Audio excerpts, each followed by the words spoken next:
मेरा कहना यह है कि पहले तो मैं आपको बताऊं कि ये विवादित जगह नहीं है, विवादित बनाया जा रहा है। ये पातालेश्वर महादेव ट्रस्ट की भूमि है और रजिस्टर्ड डॉक्यूमेंट से ये आई हुई है।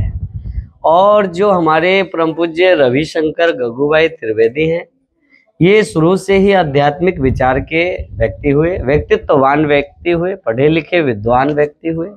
इन्होंने सब चीज ऑल डॉक्यूमेंट रजिस्टर किया हुआ है, किसी भी प्रकार का कोई विवाद नहीं है। विवाद उत्पन्न होता है, कहते भगवान कृष्ण कहता है यम यम चिंतते कामम तम तम प्राप्त नोति निश्चितम। जैसे ही आपका चिंतन होगा वैसे ही आपका कर्म हो जाता है। तो कर्म ये विवादित को पैदा किया गया। हमारे मूल जो है 1950 में ट्रस्ट बनाया गया और 1950 में ट्रस्ट रजिस्टर की गई। महादेव जी श्री पातालेश्वर ट्रस्ट रविशंकर जी ने स्वयं किया और उनकी धर्मपत्नी लाभ कुंवर बहन थी जो फाउंडर ट्रस्टी थे। अन्य 3 व्यक्ति और ट्रस्टी थे। उन्होंने इस ट्रस्ट को बनाया और 53 में ट्रस्ट के नाम बख्शिश रजिस्टर बख्शिश किया गया, जिसमें कि यहाँ से लेकर के सारी संपत्ति बॉम्बे तक की ट्रस्ट को अर्पण कर दिया। और उन्होंने साफ साफ कहा बख्शिश में कि मेरा कोई भी संतान नहीं है और ना ही मैंने कोई दत्तक पुत्र लिया और ना ही दत्तक पुत्री लिया। किसी भी प्रकार का मेरा कोई वारिस नहीं है। जो भी चल संपत्ति है वह मेरा स्वयं का बनाया हुआ है। और उन्होंने लक्ष्य और उद्देश्य दिया बख्शिश के माध्यम से कि मैं यह सनातन की भूमि के नाम जो अर्पण किया हूँ, इस भूमि का लक्ष्य और उद्देश्य उन्होंने बताते हुए कहा। उन्होंने कहा कि मैं अभी स्वयं, मेरी धर्मपत्नी की इच्छा है कि मांडवी शहर में एक हॉस्पिटल हो और उस हॉस्पिटल के लिए मैं प्रयास कर रहा हूँ। किसी कारणवश अगर नहीं पूरा कर पाया तो पातालेश्वर के महादेव ट्रस्टी कर से या हमारी धर्मपत्नी कर से।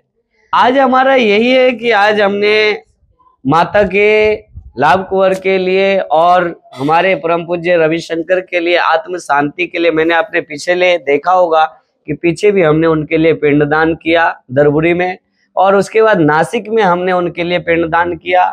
और काफी रहस्य मुझे नासिक से भी प्राप्त हुआ कि ये लोग जो आप देख रहे 2 दिन आगे पीछे जो लोग आ रहे हैं आतताई राक्षस के रूप में, जैसे महेश गोविंद त्रिवेदी है, रविशंकर के नाम पे जो इन्होंने रिश्तेदारी जोड़ करके आए हैं, ये सब क्रिमिनल माइंड लोग हैं।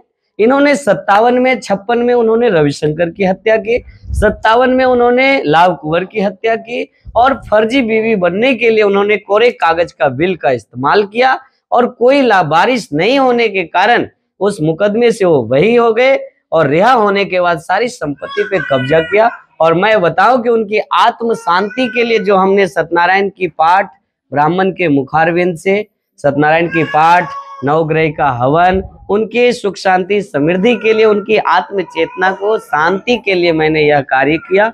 और हर माह 12 माह तक का यह संकल्प है कि इस मकान में आने वाले सभी संतगण आए और व्यवस्थित रूप से भोजन प्रसाद आदि ग्रहण करें और हर माह इसमें कथा श्रवण करें और कथा श्रवण करने के जन कल्याण के लिए विचार शक्ति लेकर के जाए। यह धार्मिक भूमि है, इस पे किसी का कोई कब्जा ना कभी था ना कभी हो सकता है। और मैं कहना चाहूंगा कि मेरा संत का जीवन है, परमार्थ के लिए जीवन है, परोपकार के लिए जीवन है, समाज कल्याण के लिए जीवन है।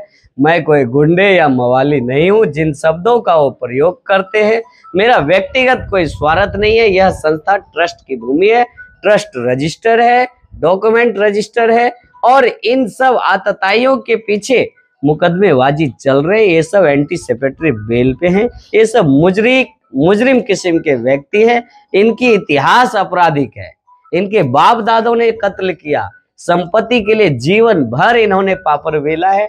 और कहते हैं सत्य सौगंध मुझे इस मिट्टी की, धर्म नहीं मिटने दूंगा, झुका दूंगा उन पापियों को, सत्य नहीं छुपने दूंगा, सत्य को मैं छिपने नहीं दूंगा। इस भगवे को धारण किया हूं, सत्य को उजागर करके एक दिन सामने लेकर के आऊंगा। यह जनता, यह पब्लिक ही दोषी ठहरा करके, और न्यायपालिका पे तो मुझे बहुत उम्मीद है। सदियों से न्याय ना होता तो ये सृष्टि कैसे चलता। तो न्याय व्यवस्था पे मुझे विश्वास है। इन्होंने न्याय के साथ धोखाधड़ी किया है, अन्याय किया है, दो भाई मिलकर के, 5 के कोई खेरुद से मिलकर के जिंदगी भर केस लड़े हैं। एक खेरुद हमारा पातालेश्वर महादेव की बात करें, और मैं आपको बताऊं ये आतताइयों में शामिल हुए व्यक्ति, ये शिवजी कृष्ण छावरिया, ये तो महापापी और नीच इंसान है, जिनकी कोई निंदा करने लग, मैं अपने मुख को मानता हूं कि मेरे संत होने के नाते मैं उसके लिए बोलना भी अपने आप को पाप समझता हूं कि उस व्यक्ति का क्या नाम लेना जो औरत का इस्तेमाल करके संपत्ति, धार्मिक संपत्ति को कब्जा करना चाहते हैं। 2 दिन आगे पीछे मैं कुंभ मेले में था। अखाड़ा के अखाड़ा परिषद श्री रविंद्रपुरी महाराज कहते, संत ही धर्म के निर्वाहक हैं, रक्षक है, जरूरत पड़ने पे भाला और त्रिशूल भी उठाना संत का धर्म है। तो ये आतताई कोई और नहीं, अन्य जाति के नहीं, ये हिंदू ही है जो सबसे बड़ा पापी और कलंक है, जो धर्म की भूमि, गोचर की भूमि, शमशान की भूमि खाते हैं। इनके लिए क्या बोलना, इनकी क्या निंदा करना। ये तो स्वयं में आत्मशर्म आनी चाहिए कि मैं धर्म को नहीं छोड़ रहा हूँ। धर्म ही हमारी माँ बाप है। कहते साधु माई बाप है, साधु भाई बंद, साधु मिलावे राम से काटे जम के फंद। अरे बोला सनातन संस्कृति हमें कई जन्मों के फंदों से मुक्ति करने का मार्ग देता है। उस प्राणी का तुमने जो हत्यारा मालिक कैसे, उन प्राणी जो धर्म के लिए समर्पित किया भूमि, उसकी हत्या कर दिए तो हत्यारा मालिक कैसे होगा। इसलिए मैं न्यायपालिका के आखिरी कड़ी तक लेके जाऊंगा। और यह संपत्ति तो मेरे पास पूर्व से चली आ रही है। यहाँ पे साधु संत नहीं थे। अभी कुंभ मेला से सभी संत आप देख रहे हैं। ये स्वामी रूपानंद जी हैं हमारे, ये स्वामी प्रतीकानंद नागा सन्यासी बनाया गया, और हमारे स्वामी कालिकानंद हैं। और यहाँ के मांडवी के सभी भगत जगत को पता है कि रविशंकर गग्गूबाई त्रिवेदी के साथ और आसपास पड़ोसियों को पता है कि उनकी हत्या और कत्ल करने में महेश गोविंद त्रिवेदी ही साक्षी थे, जो 2 साल तक जेल रहा। कोई पैरवी करने वाला वारिस नहीं होने के कारण छूटा। तो मैं इसके बारे में ज्यादा नहीं कहना चाहता हूं, क्योंकि मीडिया पे ऑलरेडी मैंने पहले ही न्यूज पे सारी हिस्ट्री दिया हुआ है।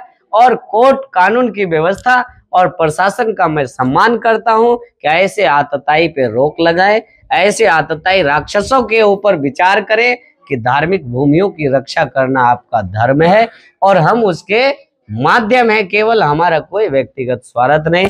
आज मैं भक्त जनों के भंडारा भी है, कंजिका पूजन किया गया, हवन की गई, सत्यनारायण की कथा सुना, सारे सत्यनारायण की सत्य की बात आती है।